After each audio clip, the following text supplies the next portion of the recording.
Inverter has been following this big race for weeks and has been monitoring the results. Last night, leading our live coverage all day long. Leland, what was the game changer that put Republicans over the top? Oh, this really came down to parents, and Glenn Youngkin was able to harness the anger of suburban parents, many of whom voted for Joe Biden, and then who flipped on issues like critical race theory, transgender bathroom issues in school, mask mandates, the influence of teacher unions on the Democratic Party. And what's interesting is that this morning, Democrats aren't even bothering to spin this. This is an old-fashioned whooping.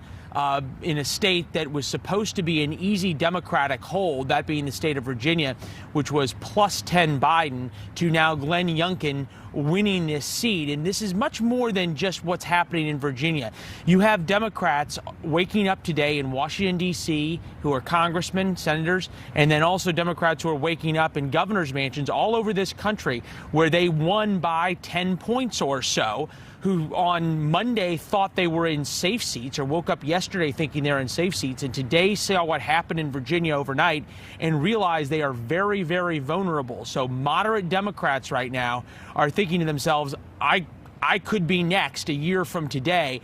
That changes the power dynamic here in Washington. It certainly changes the power dynamic on Capitol Hill, and it changes what President Biden's going to be able to get to do for the next year. Let's give Glenn Youngkin his due, though. This was a first-time candidate, a businessman, an outsider, if you will, who 10 months ago only had 2% name ID, and he spun that, and he was able to sense, because he was a parent from Great Falls, Virginia, a suburb, the anger that was starting to brew in the suburbs, and then grabbed onto the education issue and was willing to talk about things that most Republicans were not, namely critical race theory by name and transgender bathrooms by name, and take on the teachers unions by name. And he converted that 2 or 3% name ID into a 2 or 3 point win in a Joe Biden blue state.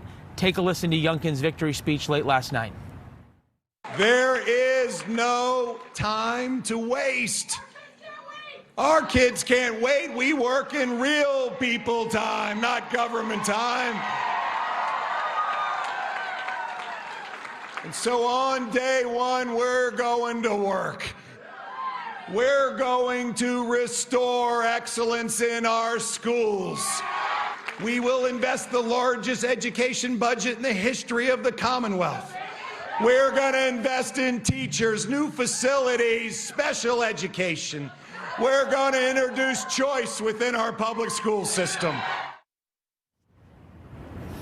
That was Youngkin last night, of course, talking about his number one issue, which was education. Also talked about the grocery tax. He ran on repealing the grocery tax, a nod to some of the economic issues that are happening, especially in Southwest Virginia, and some of the stagflation issues that are happening in the center part of the state. So, as he used to call them, kitchen table issues, and that's where he's going now. This is going to be seen, and can only be seen, as a real referendum on Joe Biden's first 10 months in office. The Democrat Terry McAuliffe tried to make it a referendum on Donald Trump, tried to make this race about Donald Trump. The voters pretty soundly rejected that framing and instead took Glenn Youngkin's framing that this was about Joe Biden. And interestingly enough, over the past 10 or 15 days, both Joe Biden and his vice president, Kamala Harris, talked about that, said how important Virginia was, how it was a bellwether for 2022 and 2024. Even yesterday, as the polls were closing in Virginia, the president sounded pretty confident. Take a listen. We're going to win. I think we're going to win in Virginia. And you know, you're reporting it being close. The race is very close. It's about who shows up, who turns out. Clearly, that did not age well. The president may have to rethink that, and we know Democrats in their postmortem are going to be looking at that sound very carefully, especially when it says about who shows up. Because, Adrienne, it may not just have been about who showed up, because Democrats did show up, and the turnout models prove that. There were a lot of Democrats, though, who were willing to switch over, or independents who were willing to switch their vote from 2020 and vote Republican on these couple of key issues, the economy and then education, which, as we talked about, has become this catch-all in this rebuke to the progressivism that both Terry McAuliffe and, in a larger sense, President Biden has embraced. Leland, a lot of people, of course, focusing, as you've been reporting, on the platform of education. But was there a singular issue that had that flip that made Democrats who previously were very, very much staunch supporters of their party flip over to the Younkin campaign?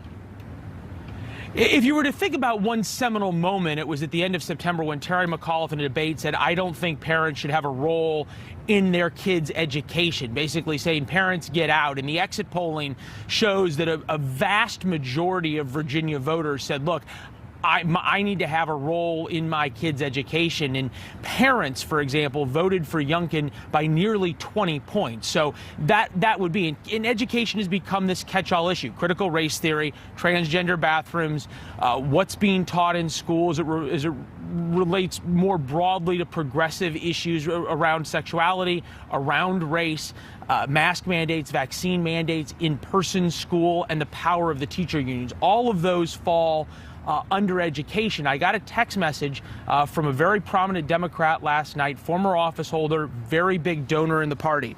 He made it very clear to me. He said McAuliffe did not lose this. AOC, Bernie, and the progressive squad took it from him.